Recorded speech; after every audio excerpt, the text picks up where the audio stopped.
আসসালামু আলাইকুম রহমতুল্লাহি বরকাতুহু। বিষয় হচ্ছে যে আমরা যখন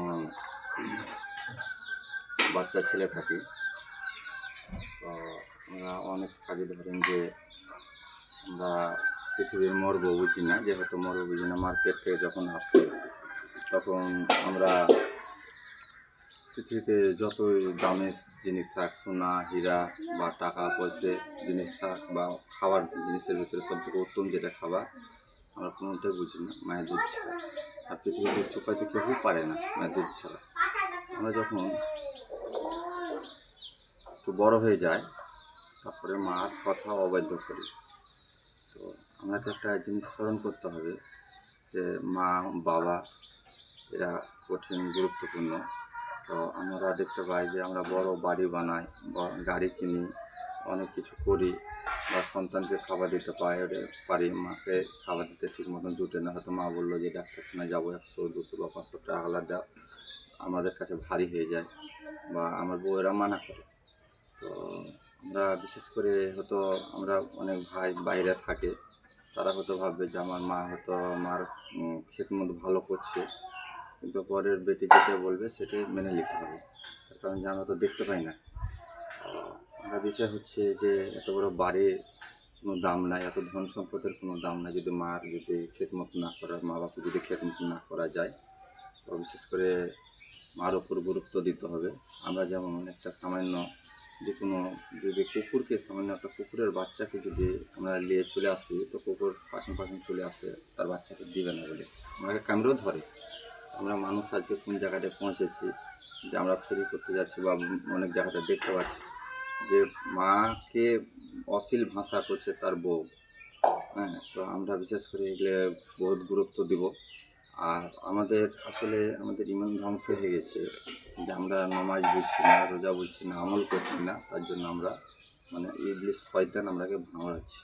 তো আমরাই শয়তান হয়ে যাচ্ছি। তো আমাকে গুরুত্ব দিতে হবে মা বাপের ওপর, মা বাপের খেদমত করতে হবে।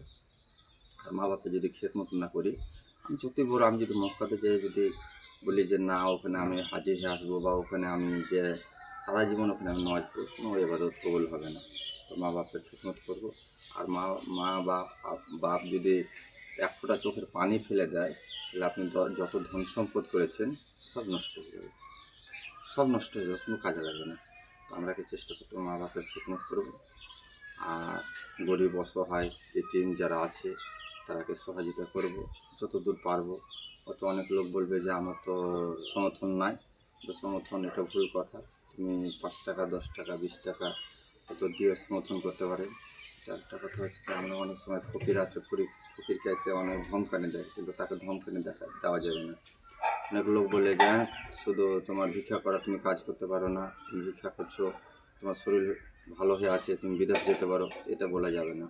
তার কারণ তুমি 2 টাকা পারো 4 টাকা পারো, যে আমার কাছে নাই বাবা, তুমি ফিরে যাও। কিন্তু তাহলে 2 টাকা দিতে পারে, আমরা চার দোকানে 20 টাকা 50 টাকা বিল করে দিয়ে বন্ধু বান্ধবের সাথে উড়ে দিই পয়সা। কিন্তু আমরা চেষ্টা করতে হবে যে ফকিরটাকে 2 টাকা দিলে ও তো ওর পেটে খাবারটা জুটবে।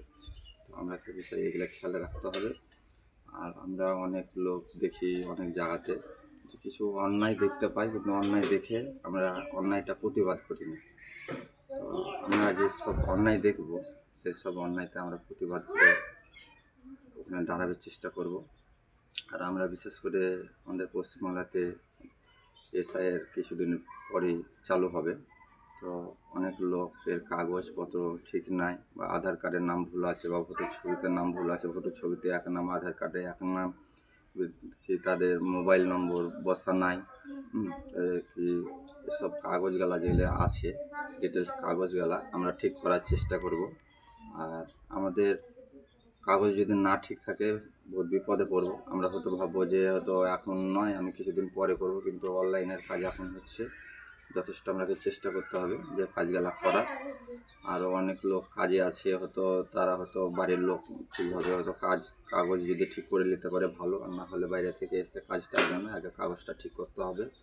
আর আমাদের মুসলমানের ওপর জুলুম হচ্ছে, আমাকে চেষ্টা করতে হবে যে আমরা নামাজে সামিল হব, আর আল্লাহর ইবাদতটা আমরা বেশি করব। আমাদের ওপর অনেক অত্যাচার হচ্ছে, যে কোনো জায়গাতে আপনি সারা পৃথিবীতে বলছি, আমি ভারতবর্ষে বলছি না, সারা পৃথিবীতে বলছি, আমাদের মুসলমান আছে দ্বিতীয় স্থানে। আর খ্রিস্টান আছে 1 নম্বরে, দ্বিতীয় স্থানে আছে মুসলিম।